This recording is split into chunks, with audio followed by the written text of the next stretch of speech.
Sylvain Penavonchogu, professeur titulaire d'agroéconomie, et en même temps j'occupe le poste de chef du service des statistiques au rectorat. Je suis le rapporteur du comité mis en place par les recteurs pour réfléchir sur les modalités de transfert des offres de formation recherche précédemment exécutées dans les écoles doctorales vers les unités de formation et de recherche. Aujourd'hui, c'est le 12 juin 2025 où le recteur a décidé qu'on puisse restituer les résultats de nos travaux à la communauté universitaire. D'abord, c'est que les nouveaux décrets nous imposent désormais de savoir que les offres de formation matière et recherche ne doivent plus être dispensées dans les écoles doctorales. Deuxièmement, ce décret impose que les masters ne doivent plus porter les adjectifs professionnels et recherche. On dit master, c'est master, mais en y intégrant les dimensions professionnelles et recherche.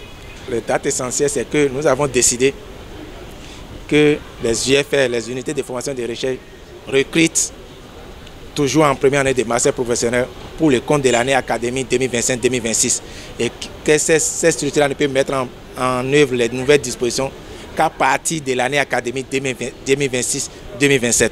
Ce qui suppose que nous ne voulons pas une année académique pour nettoyer les offres de formation, les améliorer pour tenir compte des nouvelles contraintes imposées par les décrets. Normalement, si la note de service est prise par les recteurs, si vous êtes étudiant, vous voulez vous inscrire dans une formation de master à l'université d'Agoué-Karavi, vous ne pouvez que vous inscrire dans une formation de master professionnel à partir de 2025-2026.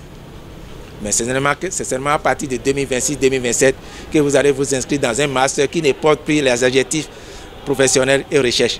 Mais le master que vous ferez vous permettra d'aller faire de la recherche ou d'aller directement travailler, d'aller sur le marché du travail. Celui qui a le master professionnel doit attendre l'année 2026-2027 pour introduire son dossier au niveau des écoles doctorales pour qu'on puisse étudier, pour voir quels sont les cours complémentaires qu'il peut suivre pour mériter de faire une inscription en thèse.